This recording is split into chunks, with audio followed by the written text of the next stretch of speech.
Can this old, restored, revived battery start this? Stay tuned and find out.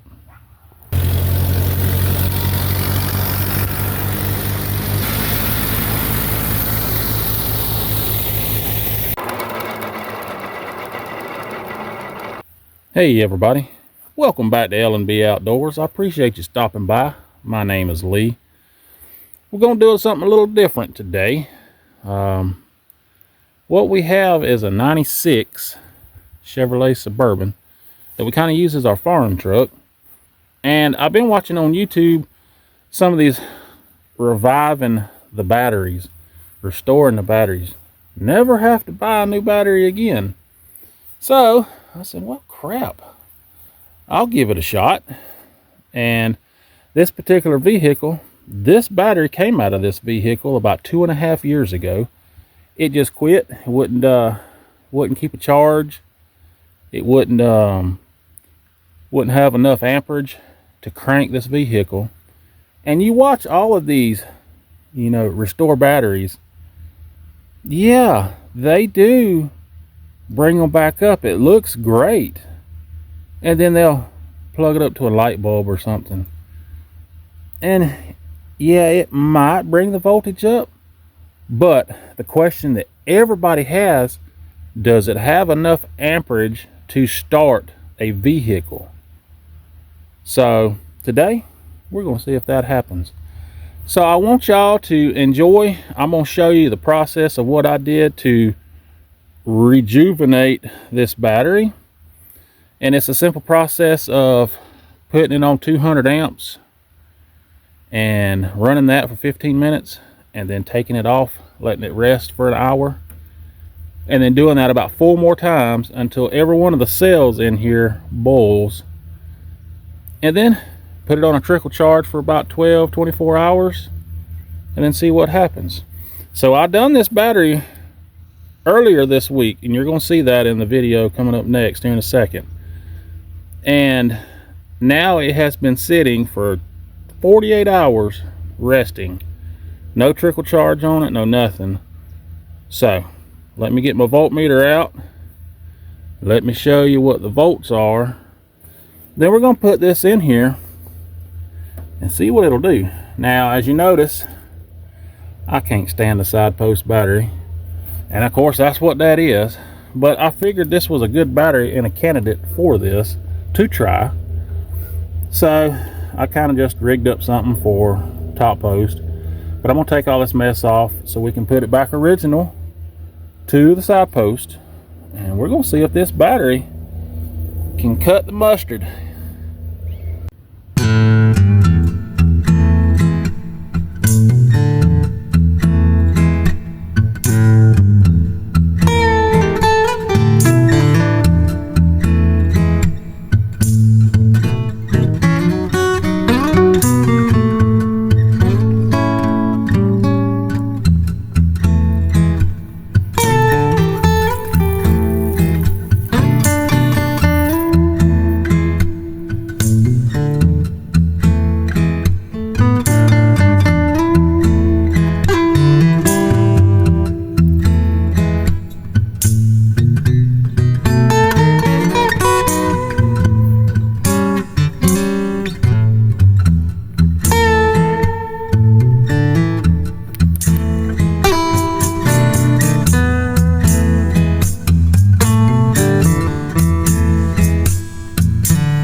we got our voltmeter out, and you'll tell it's different than the one in the video. You know, all the voltmeters read close to the same, but it'll also give you a perspective of I'm using different appliances to do this. So we're gonna turn it on. I'm gonna try to do this one-handed. So it's zeroed out. I'm gonna try to, I know I'm messing you up a little bit, so bear with me. So I got it connected. And if you can see that, 1275, 1276. So that looks good for voltage. Now, let's see if this really works. So we know got 12.76 after it's been resting for 2 days. So hey, that's good. So now, since this is a side post, we're going to take off some of this makeshift junk that I made, and we're going to put all this back original and test this out, because this is going to be the true test.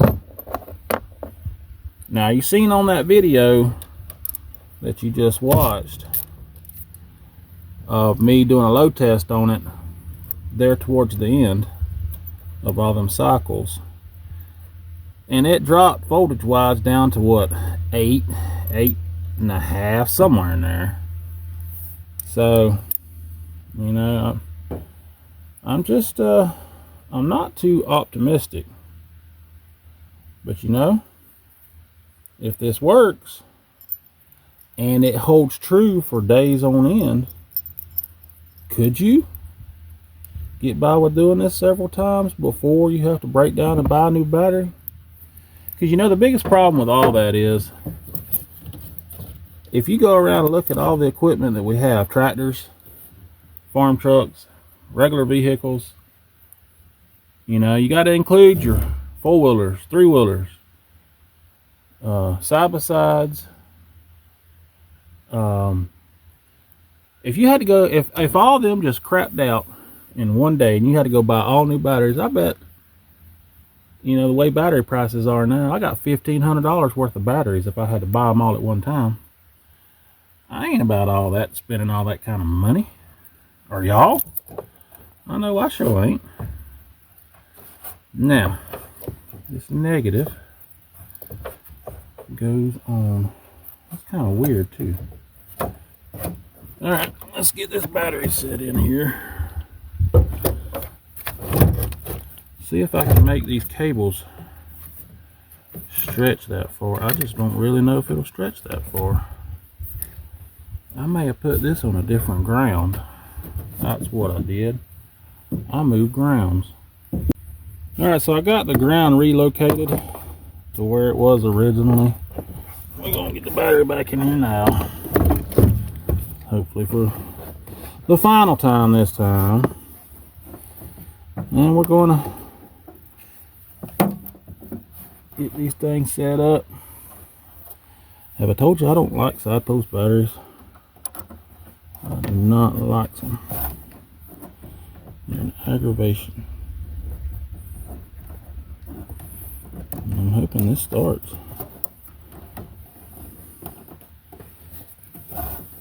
Man, what a nightmare. I thought I had everything ready to do this project. That stud's too short. That bolt's too long, even with the washers. I think I finally found the original bolt that come out of this. It tightened up, so man, that's crazy. Should take 5 minutes to do a job, and sometimes it takes a lot longer than that. Get y'all set back up where I had you. So, battery's connected. We got our voltmeter on.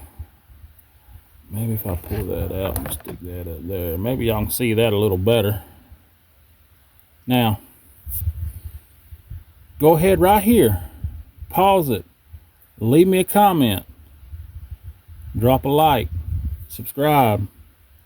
But I want to know, do you think this battery here is going to crank this Suburban? This is a 350 V8 engine. Have we revived this battery enough to crank it? Y'all seen the tags on it. It is a 2019 battery. After about 3 years, it quit working. It sat on a shelf in the barn for the last 2.5 years. Just pulled it out the beginning of this week. Spent 2 days of my life trying to revive this thing. It all comes down to this. Here we go.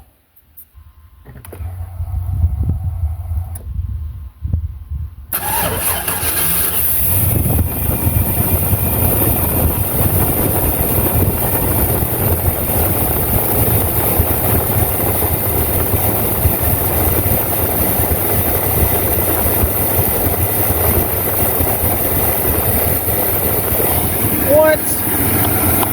Are y'all believing that? Man, it seemed a little weak, but hey, I am shocked. I am surprised. Alternator's putting out.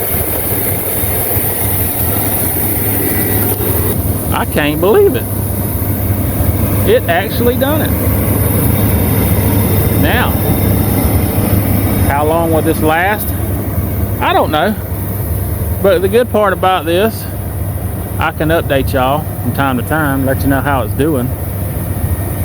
But as you seen in that video, 5.53 in the very beginning, sitting 2 years, wouldn't do nothing. We went through them reviving, restoring procedures. Hey, this is a success. I'm pretty stoked about this. I had a lot of doubts on all this. I'm sure a lot of y'all were skeptical and had your doubts as well. But it done it. It just crunk up this Suburban. I'm completely astonished.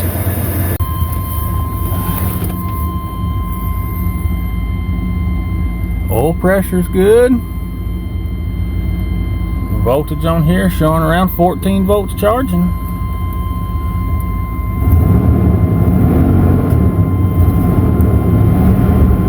This thing does need a set of plugs, wires. When it's cold, it sure likes to run a little rough. Once it warms up, it does pretty good. Man, that is awesome. Now, it's been running for what, 3-4 minutes tops? Did we get lucky? Let's just see. We're gonna turn the key off. Uh-oh, we may have just screwed up. Now, let's see if it'll do it again.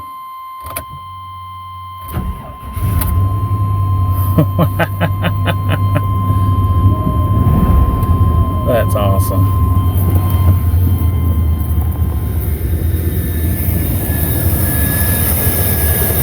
That's just awesome.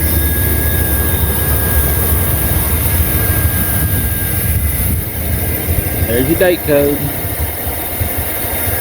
So, does it work? In my experience thus far, it does. Alright. I really don't have any words. I mean, I'm really shocked. I didn't think that was even going to work. You see a lot of this on the YouTube and suggestions, and well, I just had to do it to prove it to myself, to see for myself if this would even work. And hey, it done it not once but twice so far. So, can you do it? Apparently you can. Now we'll revisit this several months down the road. And it's going to be a good telltale, because here it is wintertime now. We're having 28, 29 degree mornings, good frost on the ground. You know, cold weather tails off on a battery. Let's see how long this actually lasts. Now this thing don't get cranked up all the time.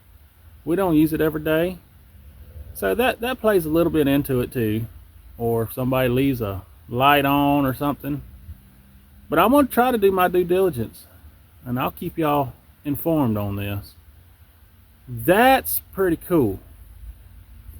Now, with this being said, I've got another battery that I'm doing the same thing to that we're going to try in a different project next week. So y'all need to come on and click next week and watch that video. And we're going to try to get us another tractor going. So listen, I appreciate every one of y'all. Y'all like, share, and subscribe. And man, I'm just stoked. This is cool. Couldn't believe it. But y'all take care, and we'll see y'all in the next video.